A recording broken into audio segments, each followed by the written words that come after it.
This is the Music Maestro Podcast. What is up? Music Maestro Podcast coming through. A behind the scenes of the music biz today. Musicmaestro.co.uk. Follow that. Delighted. Musicmaestro.co.uk. So welcome back, Benji Gershon, founder and creative director of amitybloc.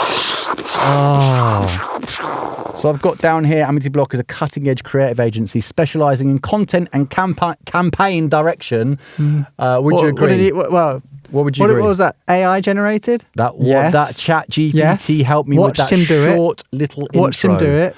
Stressing over like this.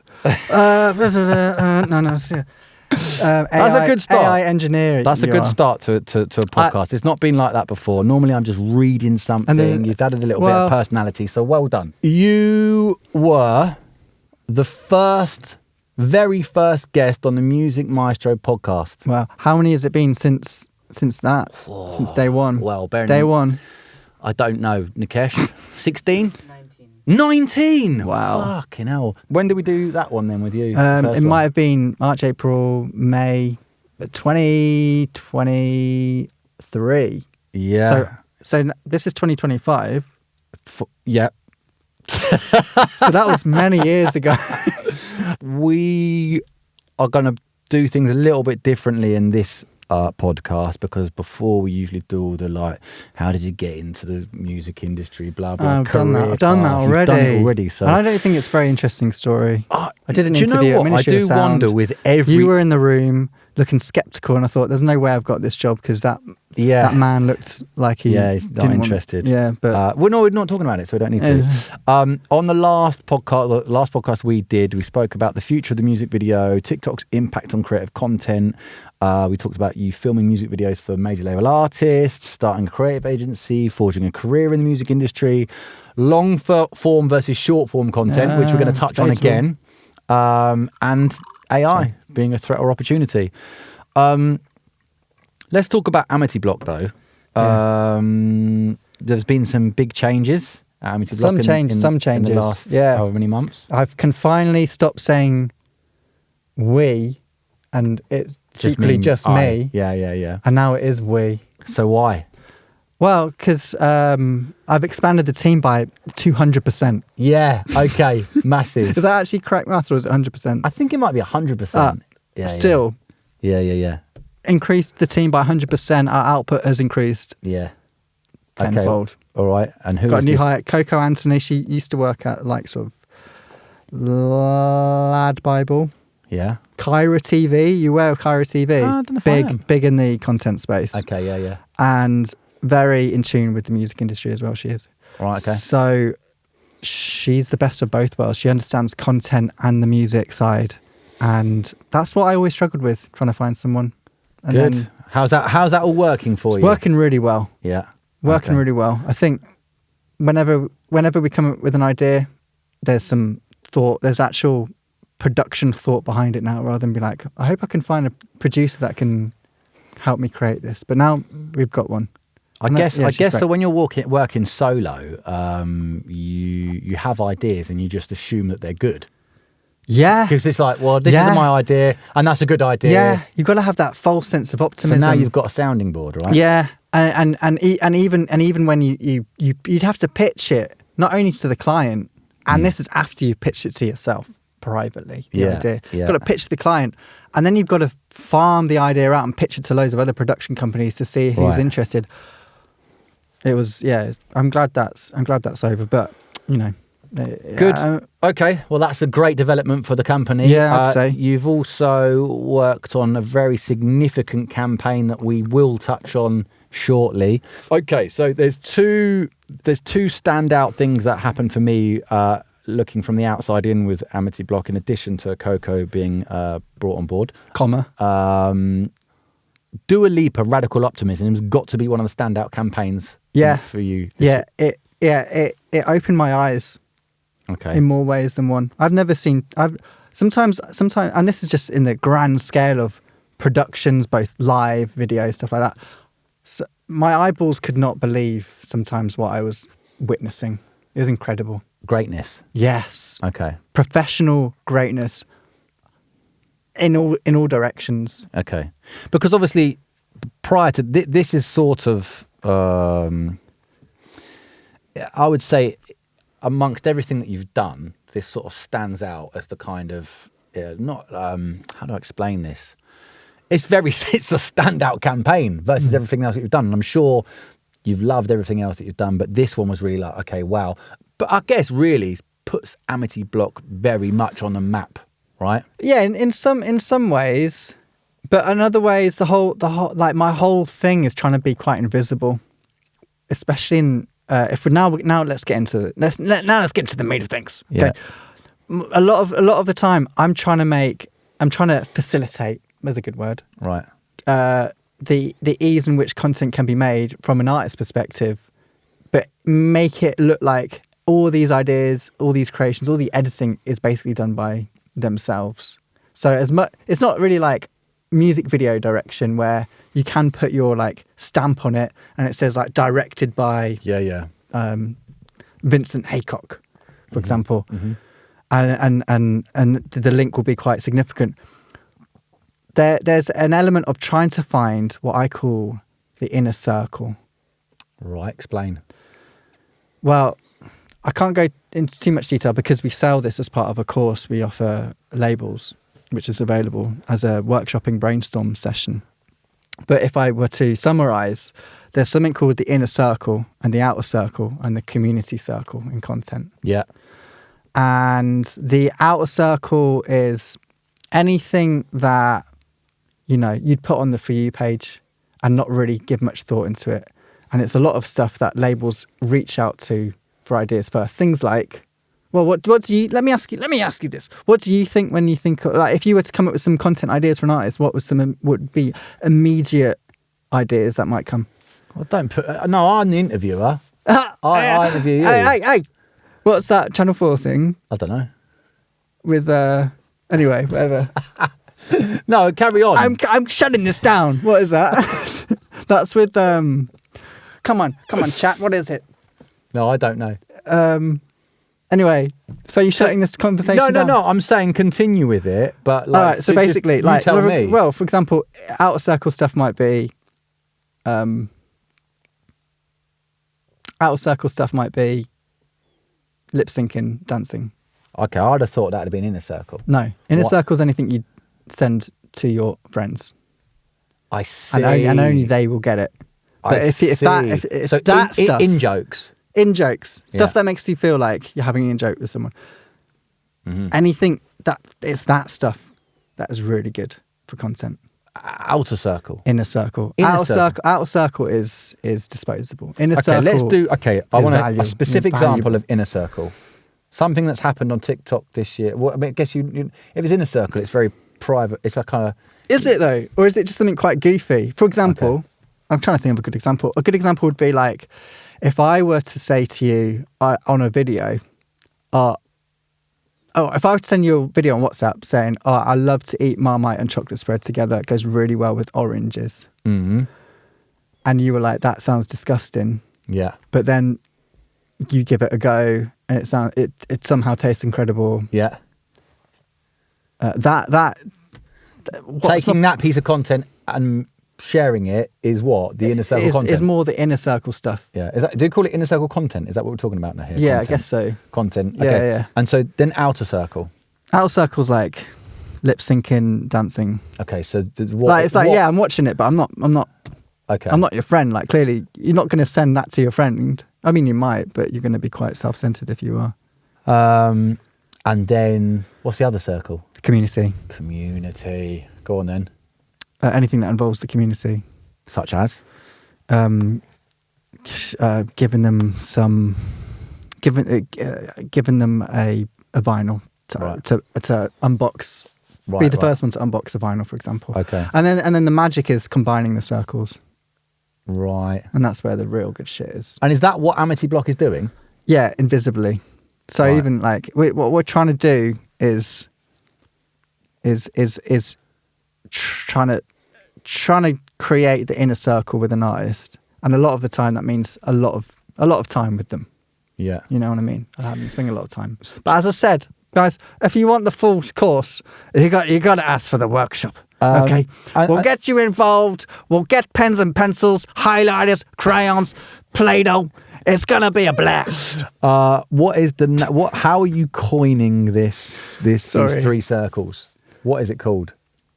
The course. Oh my god, I'm literally promoting the course. Yeah, fine. All right. The course is stop saying content. Right. That's what it's called. Yeah. And the premise of this is start making it. Wow. Okay. Wait. It's what was that? Oh, you were looking for one of them, were you? Okay, fine. God. Okay, listen. That's fine. How have we got on to Dua Lipa, Radical Optimism? Yes. Talk to me about that campaign. Give me a specific question. The campaign. Campaign, I meant. The campaign. You know what I meant. No, I said campaign. I said campaign as well. Did you? What is it? This room? What? Okay, so what were that's a huge campaign to work on for any creative agency. What were some of the creative challenges for you on that campaign, or breakthroughs, things that you thought? Yeah, that's amazing. I think breakthrough and challenge is basically the same thing, which is like the and I won't talk about. I'll talk more about the broad content because like the pressure in. But basically, what I'm trying to say is. Sometimes you pray to be in the right place at the right time, but you don't know what that looks like until it's happening. Yeah. And then when it is happening, you're like, oh shit, now it's happening. So now I've really got to step up. Everything up until now, as much as I believe that I'm like doing beyond what I'm comfortable as in like, not comfortable doing, but like beyond what I'm. Would be professionally comfortable. Just like, this is cool. Beyond coasting, I guess. Do it with your eyes closed, walking backwards. Yeah. Beyond that, you're doing that. You're already being like, okay, this is beyond that. And then when it's an opportunity comes along and you're like, oh, I'm in the right place at the right time. For example, it's as small as like, not as small, Jesus, it was big at the time. When the team needed an album trailer. What team? Dua's team? Yeah. Okay. Then the label. And the label, yeah. Yeah. And like 5 years ago, do you know what I mean? Do you know what I mean, guys? No. 5 years ago, like getting a brief that was like, hey, Benji, we need an album trailer for, I don't know, an artist like Dua Lipa, or it could be Ariana Grande, Taylor Swift, whatever. Yeah. You'd go to sleep not like fantasizing about that email because you'd be like, I cannot wait to edit something like that. It'd be incredible. Yeah. And so that opportunity came. And then that opportunity came, and then I was like, fuck it out. Guys, leave it with me. I'll get it to you by Tuesday. Nice sweat. No, but I loved it. I loved it so much. I thought it was ace. I remember seeing the album trailer. Yeah. It was epic. And you reacted. Should we bring that up? Did I? Yeah, you were like quality, mate. Yeah, well, there you go. I just keep it understated like that. Understand. But yeah, and then I learned a new love for like sound design and just like the like editing on time pressure sometimes is the editing brief, is the brief, and it provides the rhythm of the edit. You've always been an exceptional editor. The other one. What? The other one was the acoustic filming. Well, I mean, you did a lot, right? There was a lot behind the scenes. Yeah, so like it started small, but it expanded, and that's what I'm so grateful for. Yeah. Are you still working with Dua now? Yeah, like editing. what I love most. So then, go on. What were some of the challenges? Challenges, like self-confidence. Okay. I'm a sensitive soul. No, self-confidence in knowing that sometimes you do projects that a group of people at a label. Sorry, I've got a frog in my throat. That's all right. Group of people at the label will really look at and be like, cool, this is good. But you know it will probably reach to their audience and then that blah. But the pressure involved in like knowing that not only is the label going to see it, but like label executives are going to see it. Yeah. Executives from other labels are going to see it and have an opinion on it, and then you're in the whole world of like understanding how the pop world sphere absorbs content, which is a whole different conversation. Yeah, and being aware about that kind of stuff is so okay. Well, let's say that. I mean, I get that there's a kind of huge pressure that comes with taking on a project like that, but ultimately, Benji Gershon / amitybloc have always been top. That all that stuff is like bread and butter to you, right? Editing, yeah. I don't know why I'm so. Yeah, I guess so. I've always stand out at that kind of stuff. Thanks so much, aren't you? So where did the self-confidence issues come from? Just because you've got so many eyes on it and important eyes? Yeah.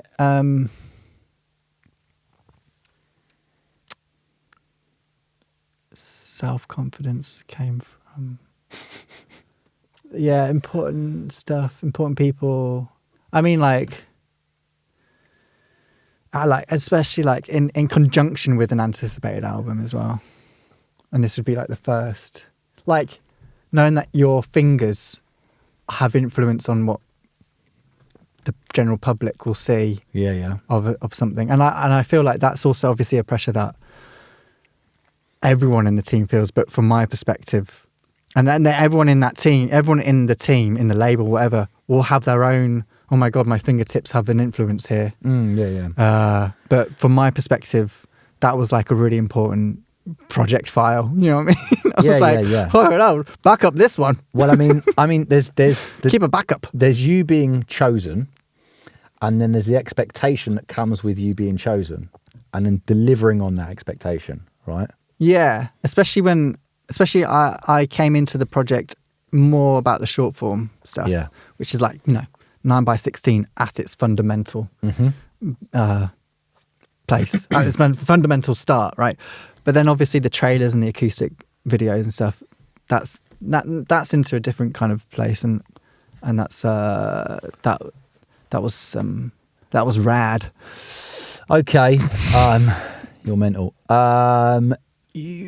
Takeaways. Having done that campaign, and it's a massive one, did you have any takeaways where you look back on that and think, okay, well, I learned X? I learned a new appreciation of music videos, right? And like how far you can push them, and how like organized. Like, can I? Okay, so that's mad. I'm going to quote you from what you said in a previous podcast. A new appreciation of dancing and live shows. Okay. Can I quote you on a previous acrobatics. Podcast? You don't want me to, do you? Yeah, go on. You previously said music videos don't need a narrative. I did say that. Do you stand by that? That's a good clip for a trailer. Isn't it? Yeah, well, answer it then. You put me on the spot. I mean, Dan, things change, man. Things are changing out there. The example that you used was one of your favourite music videos of all time, which is Bittersweet Symphony. Oh no, Bittersweet Symphony, same group. Same group. Yeah, isn't it? The Verve? Both did that. Is it? Yeah. I should know. Bittersweet. Yeah, that's not a narrative. Walking down the road. And that's what you've. Okay.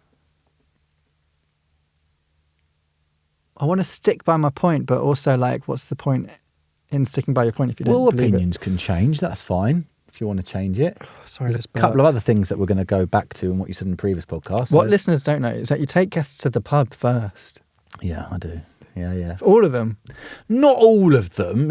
Sometimes it's a pub, sometimes it's a coffee shop. Depends. You got me to the pub and a falafel. We're both here burping. Got a falafel wrap out of it as well. Both here going like this. So come and answer the question. Otherwise, I'll be here all day. Yeah, I think for new artists. Yeah. The thing I always like simple ideas executed really well. It's like being a chef. You get simple ingredients, you cook it fine. Yeah. Okay. Good. But like, you don't. I think sometimes I get a bit wary when I get a brief from a label or an artist, and there's a huge narrative plot in a music video, and the budget is, I don't know, 5k or whatever. And my argument is I'd rather spend that 5k doing something really simple and sticky. Yeah. We'll get to that. That's next. Yeah. And sticky and just like blow everyone away by how simple but how incredible it is, rather than trying to shoehorn a narrative into a small budget. But when you've got bigger budget, or when the budget's a little bit more flexible, or when there's an expectation for a very, flagship moment, big dance sequence, cars, whatever. That's also equally important to let people know how serious you are about your music sometimes, Okay. But I'm no expert. Okay. Well, I would suggest you are. The next thing I want to talk about is your viral video. Which one? With Jay from In Between Us. Ah, that one. Yeah, okay. Had a few now. Have you? Yeah. Well, we're going to focus on this one. It was genius. From your perspective. No, I would say it did bits, man. It did well, did right? Bits, yeah. How did you come up with that idea? Okay. And talk to us about what you've labelled this as. You've coined the term sticky videos, right? Actually, I'd like to revise. I don't know if I was the one who labelled it. Go on then. The creative director at EMI at the time, Rory. Yeah. I think he was the one that coined the term sticky videos. I like it. I really like it. And it came from a Rave Out campaign. Do you remember Rave Out? The song? And forgive me, I forget their name, but they were in a nightclub and they brought a birthday cake to a nightclub. Yeah. And they were like passing this birthday cake around as Rave Out was playing. Yeah. And lots of videos from that one moment, and that's all right. Lots of videos from that one moment ended up on TikTok. And then we were talking about how else can we fabricate sticky videos that can stick in lots of different ways. How else can we create moments that can stick in different ways? Okay, I think that's where it came from. So in simplistic terms, what is a sticky video? A sticky video is when you're in tune with how the TikTok algorithm or how the online conversation is going to such a degree that you have a strong feeling that if you were to create quite a specific bespoke video very quickly at a certain time during a week and you uploaded it, you've got a strong feeling it will go viral and it will stick. Right. Is what I think I define a sticky video as. Okay. So then talk to us about how this Jay from In Between Us Out of Office video came about. Well, we've been doing more work with brands, and which is great, but usually the brief is much like a music industry brief, trying to bring it back to the music industry for you. I'm aware this is a Music Maestro podcast, but sometimes we dip our toe into other industries. Yeah. And they were like, they came to us because we were a little bit more socially aware of what could do well on TikTok and shit like that. But the closer we got to the shoot date, the more our role just became, and this is not just that, this isn't just that particular project. This happens a lot. Enough for me to think about it, where it's like, essentially, guys, we just want you to be on set, bring your phone, bring a camcorder, create like a mixed media-y kind of BTS edit. That's what we want for socials. And we at amitybloc are always like, yeah, but we can do more, because we think if we do something, if we create a moment at a video shoot or whatever, then we can make it sticky online if we're let into that conversation. So our thought process was, if we create a portfolio of lots of sticky videos, that's enough for us to show brands and labels that see us with more qualities than just people with cameras. And when you're talking about these sticky videos, is this uncommissioned? Yeah, work yeah, that it's you're just doing of your own accord on your socials. Yeah, own accord, own budget. Well, it's part of the brand awareness, right? Brand awareness, yeah, and the Google. I keep looking at the camera. The Google search did increase 220% that week. Okay, nearly as much as your staff. Yeah, but maybe it's just me and hers Googling us. No, but I don't know how that was. I mean, it went up, but whatever. You don't need to be like, okay. Clip it. But yeah, it was really good. So, but you've not really gone into. So, how did this idea come about with Jay from In-Betweeners? Well, because there was the conversation online about funny out of office emails. Mm-hmm. I already had seen that Jay from the In-Betweeners, whose real name is. Don't know. Great. Yeah. Great research team you got. Yeah. Had already had a few articles out about how much money he was making on Cameo. Yeah. So just put two and two together, man. Yeah. Sent him a Cameo order, got the video, made it my out of office, went viral. It is but then Dan, I got to ask you, viral on what? On TikTok? What does that even mean anymore? We've done this. You don't ask me the questions. I ask you. I'm shutting this interview down. But we're going on to TikTok now. Yes, it did 1.4 million views on TikTok. I think it's done more now. And our latest viral video has done more. How many? 1.6 Is it?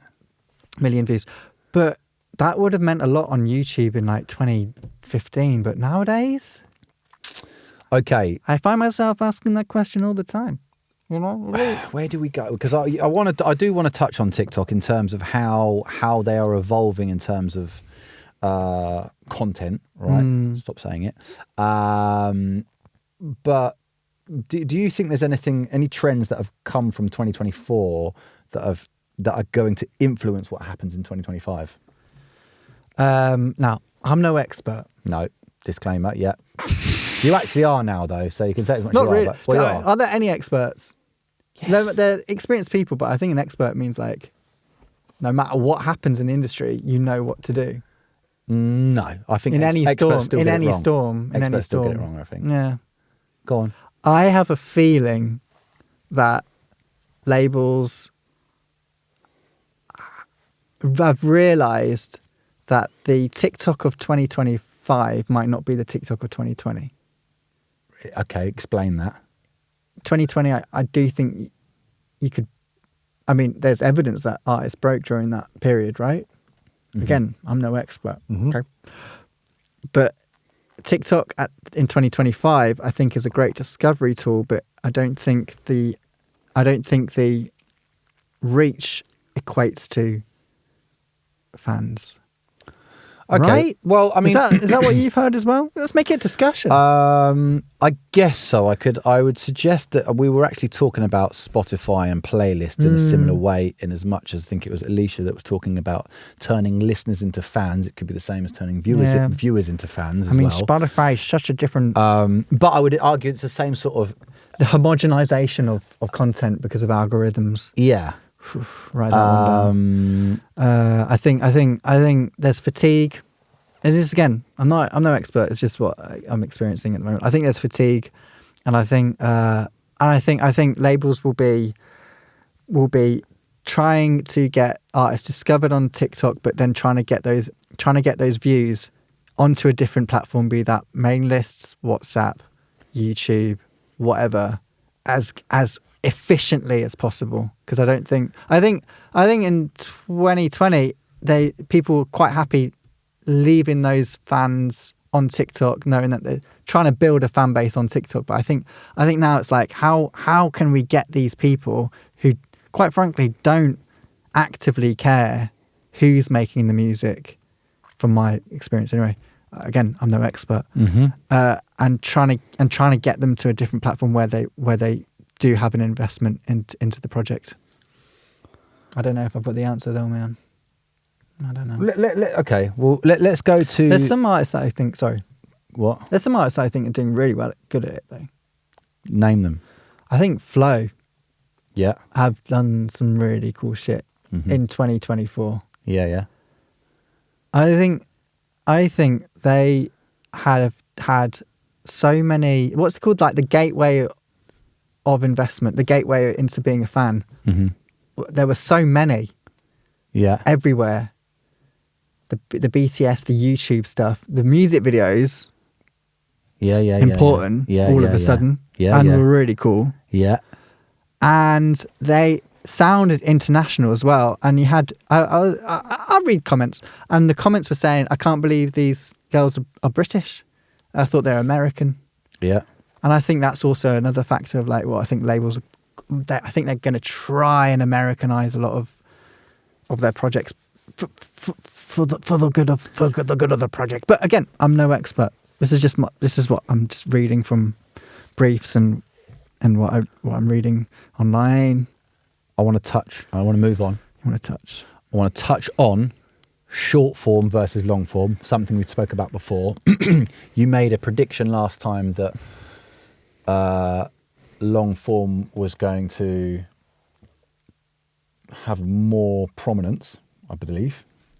Yeah, well, I think I was saying. I wasn't predicting. I was hoping.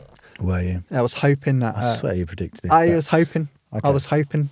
Don't twist my words, Dan. Okay. I was hoping that long form would make a comeback in some way, and I don't know if that's music videos. Let me ask you this question. Oh, what did you? As attention spans shrink, careful. Attention spans but demand for deep storytelling grows, which is fair. Right? AI generated. This is AI generated. Perfect. What's the sweet spot? Thank you, ChatGPT, for your astute question. I thought it's a very good question. Are they ChatGPT? Because it's a good way of balancing lots of words. It's a very good argument. Attention spans are shrinking, but there is a whole lot of everyone talks about storytelling this, and you can't tell. I don't know if you can always tell a story in 15 to 30 seconds. No, you can tell some stories. I didn't say. I said no, but like some stories lend really well to 15 seconds, innit? But grand storytelling that I think. Well, where did your thing when you were saying you hoped it moved? Because I think from my experience, again, I'm no expert. Comes from like realizing that the algorithm, TikTok content, Instagram Reels content pumps and dumps you very violently. Mm-hmm. Yeah. And artists and their management and the labels must know this by now, right? We're not asleep to how much TikTok just pumps and dumps you. So I think the storytelling is threaded into trying to get a potential audience that might have discovered you on TikTok to a different platform, and trying to maybe that's part of the story. Mm. Like I think again, Flow with their BTS content and all the other ways that you can become a fan of Flow, I think they've done it really well, and it shows, man. It shows because sorry to interrupt, but whenever I see someone talk about Flow on TikTok, it's always like I cannot wait for their second album, and isn't that a good sign after debut? Absolutely. Is it their debut? Okay. Have we spoken about standing out? Standing out from the crowd? Yeah. In what context? How in 2025? How do artists and labels stand out? Have we done that? Well, you asked me, guys. You might not know this. You probably digressed. Dan goes through the questions before, and he tries to vet you. Yeah. To see if you perform well. I think. Again, I can try. If you. What would you if all the major labels, all the artists came to you and said, right, 5 ways in which our artists can stand out in 2025. What would you say? Yeah. Very good for the clip. 30 seconds. Go on and go. Sorry, that did sound... Here's 5 ways you can stand out. Go on and answer. How can they stand out? I think I would love to see a campaign that does everything like the opposite of what the new normal is, which is like, okay, if the normal is like lots of content on TikTok, make it as visible as possible, dancing, performing, singing, lip syncing, Instagram, do music videos. What is the opposite of that? What if everything was like, like frustratingly behind closed doors? How it used to be, actually. Yeah, like what if all the music was released directly from artist to fan on WhatsApp?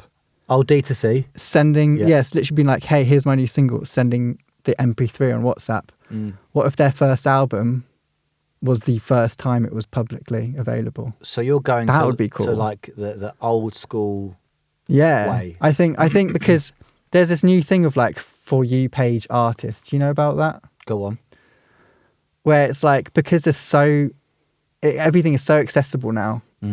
You're going through your For You page, and you don't know how, unless you know who's been signed or whatever. But to the general public, you don't know if Jimmy Two Socks is part of a major label or just someone in their bedroom versus someone like Lola Young, credible artist. Yeah. Obviously, for my ears, it sounds completely different to Jimmy Two Socks.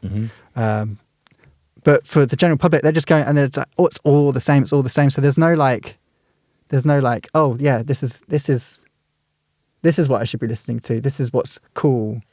It's all there. It's all there already. But what? You're saying it's too accessible.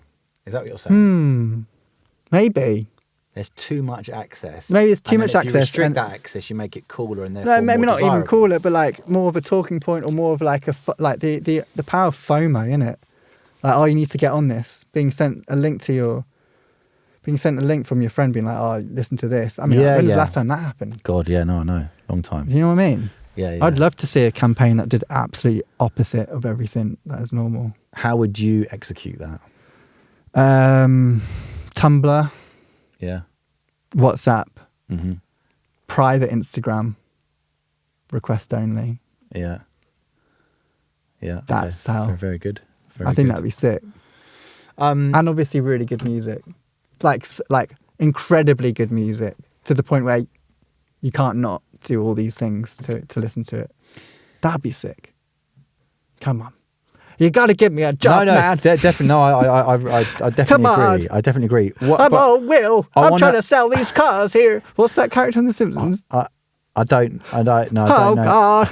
I've done it again. Sorry. Long form content. Like we've spoken about short form, and you're saying you want to see long form content come back. What does that look like? What is long form content? I thought the answer might be music videos, and I do think that. But I think I don't know if you've seen this as well, but on YouTube at the moment, I'm getting suggested loads of very small YouTubers. Like, we're talking like 200 views a video. Yeah. And I think, I don't know, this is like, you know, when people just say, oh, the algorithm's doing this. At the moment, the algorithm's doing this, so we should do this. But at the moment, I feel like YouTube are like testing what a more TikTok discovery tool vibe algorithm might be on YouTube, and pushing loads of very small creators. I've definitely seen the same. You seen it? Okay. Yeah. It's a thing. Yeah. So I wonder if a foot, like, imagine, you know, like, go on someone's TikTok, there's hundreds of videos, man. What? And then you go to their YouTube and it's like 6. Yeah. Like, imagine hundreds of videos on YouTube that are long form. You end up spending 50 minutes of your day with an artist instead of 15 seconds. Come on. I think there's some you got to get me a job. Yeah. I think there's some value in that. And I don't know if it's just music videos. I think the standard is obviously music video, BTS of a music video.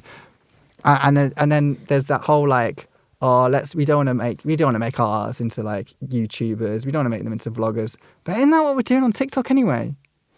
Aren't we encouraging artists to vlog on TikTok anyway? Isn't it? Yeah, I mean, I get the brief for it, so you got to give me a job.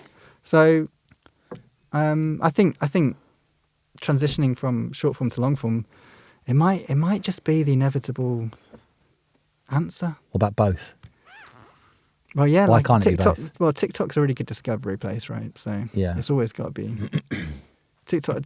It all starts on TikTok, but it might get sold soon to Walmart. While we're on this algorithm thing, how do you with it all being about algorithms, how do you think artists can connect with these fans authentically in a world dominated by algorithms? In a world dominated by algorithms. What do you think? Only one man. How do you achieve that? Sorry. Make sticky videos. Never, and I'm no expert, this is just what I see. Yeah. Make sticky videos. Don't have a thing that you only do. What do you mean? Don't be change. Too one-dimensional? Is that what you mean? Like I can name a few creators on TikTok. Yeah. I'm not, because I really enjoy their content, and I follow them, but I never see them. And then I go to their page and like, oh, they're getting 200 views, but they've got a million followers, right? So, but that's because they've stayed doing what made them big, and they didn't move on to doing something new. But they want to know.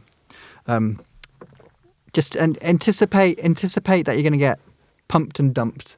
Yeah. And then always be conscious of trying to send viewers. I mean, sometimes I think about posting TikToks that literally say follow my YouTube on everything. I don't have one, but if I did, then it would always say here's where to watch more of me. That's not on TikTok. But I don't know. What was the question? I've forgotten now. Yeah. You go on a bit. Sorry, I'm trying to give you information. Okay. Where do I go to from here? We wanted to do predictions for 2025. Oh, yeah. Hot and spicy takes for 2025. What do you got? Artists, genres? This is a question for you, not for me. I asked my limited Instagram following. Okay. Can I? Yeah. Let's do it. What is this? Predictions for 2025, just generally in the music industry. Yeah? Predictions for the music industry in 2025. Go. Okay. I'm just trying to pull it up.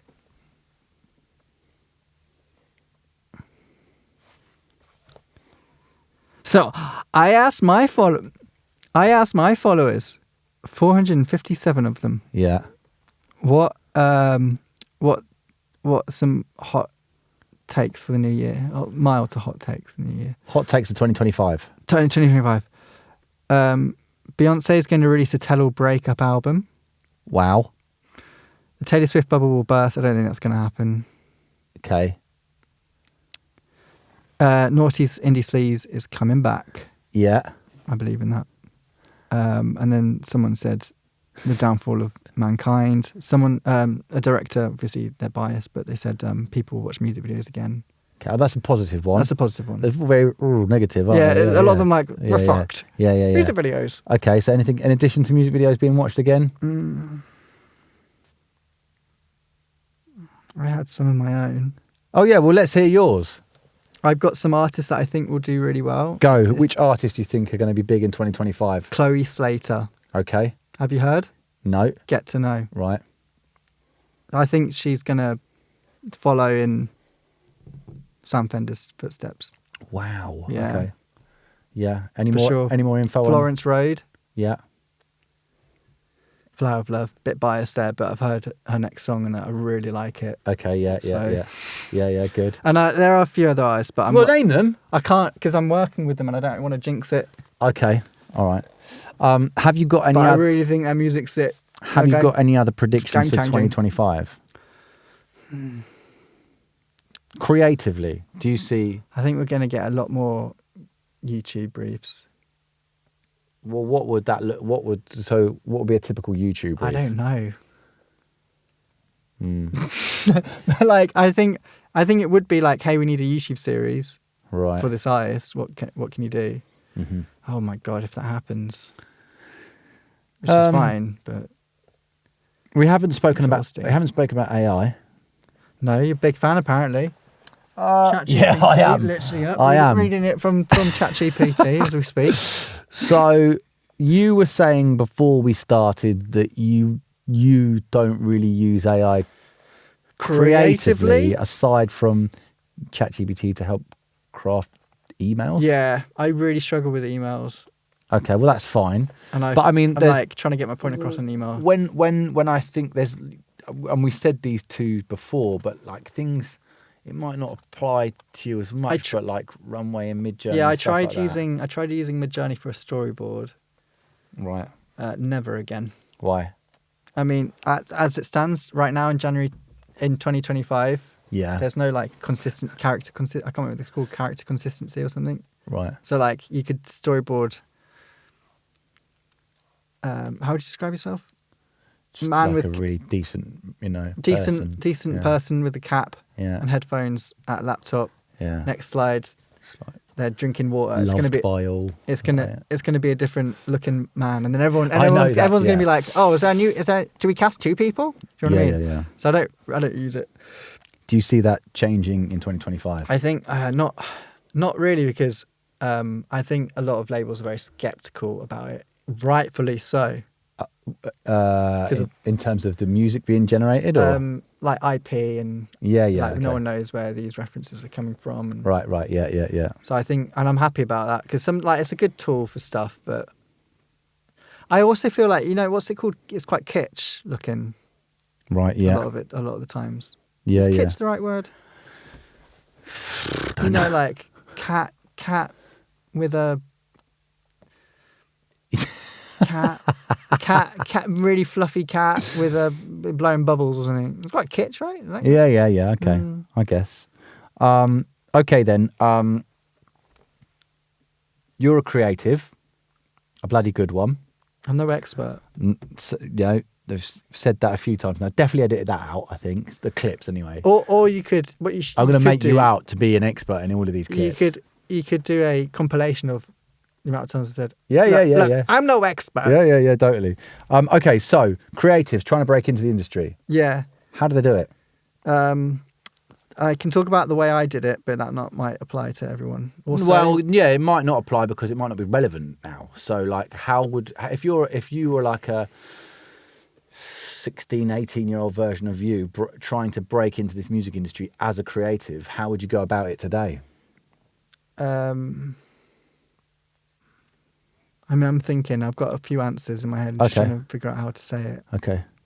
Because you've got to be careful. Because I don't want to say oh yeah. What I want to say is make like whatever idea you've got, make a version of the idea, and just keep building your online portfolio, making sure it gets seen by as many people as you can. Cold emailing, Instagram, TikTok. God, discovery tool. There we go. Yeah. Show that you're, and in doing so, showing that your do I want to say aptitude? Like your ability to act on an idea is something that's difficult to ignore. Okay. And showing that quality of yourself until you know people. And I think back in the day, the music industry was known, wasn't it, for like, you've got to have someone on the other side of the door for you to even get your foot in the door. It's about who you know, not what you know. Yeah. That's not my personal experience. Yeah. From when I got into the music industry. Yeah. Job interview. Yeah. Okay. Okay. But at the same time, who was I up against? I can't remember. No. Did they all look like me and speak like me? Definitely not. See? Definitely not. Got to check your privilege. Yeah. I'm a tall, white, handsome man. Anyways, so that's something. But I think what I've always tried to maintain is my network of people, even if I've only met them once. Just making sure that I keep talking to them. Your network, is your net worth. Yeah, would you know that one? That's what they say. That's how I've got a lot of my jobs, anyways. It's like really old contacts that I've kept in touch with. Regardless of how relevant you think they are at the time. Okay, well then circling back to amitybloc, what have you got planned for 2025? Man, that's a stressful question. I'd love to break an artist. No, but like you and everyone, kid. Yeah. Get to the back of the line. Someone at the front. He's still going. Back to the question. No, but I'd love to be like, I don't want to say it, man. Just say it.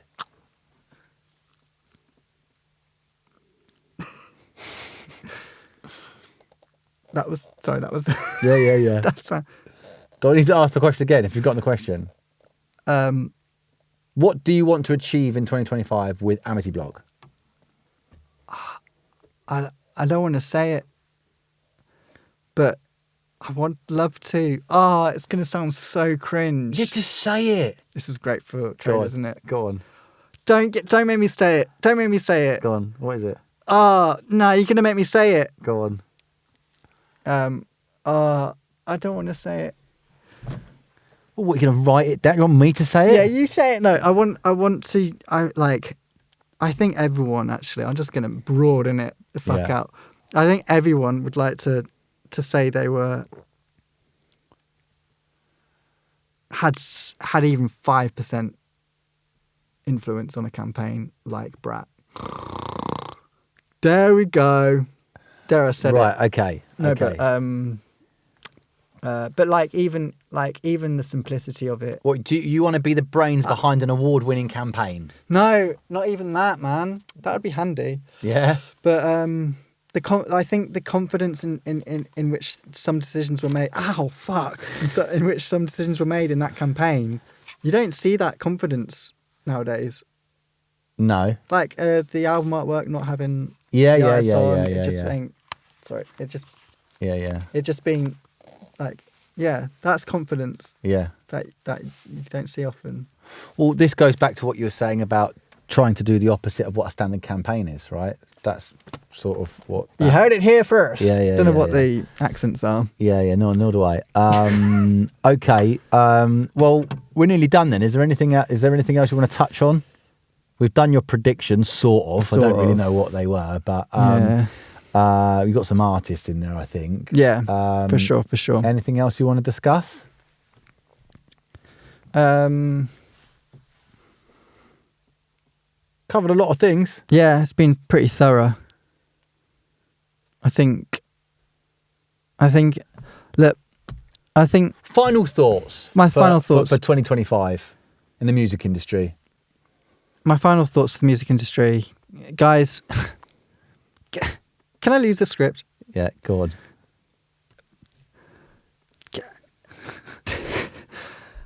This is going to be such a heavy edit job, isn't it? Sorry. Yeah. The music industry is different. Is moving at a pace again. God. And I think the thing that amitybloc been really good at, as if I may speak about it in a not the first person. Yeah. Is always going with the wind. Right. And adapting. Yeah. As quickly as possible. And I think labels are obviously doing that as well. But I think we just want to make sure that that's advertised quite widely. But there's a production company, studio, agency, whatever you want to call it, that is also thinking about the pace and the adaptability. And then I guess we'll see you in the boardroom. Amazing. Well, okay, let's wrap it up there then. Benji Gershon, founder and creative director of amitybloc. It's been a pleasure to have you back on. Maybe or maybe not will we have you here in another year. And for the next, we'll do end of 2025 or start of 2026. Could do. Might do. Benji, thank you very much, mate. Yeah. Wrap it up there as a little yes. Don't make that the last.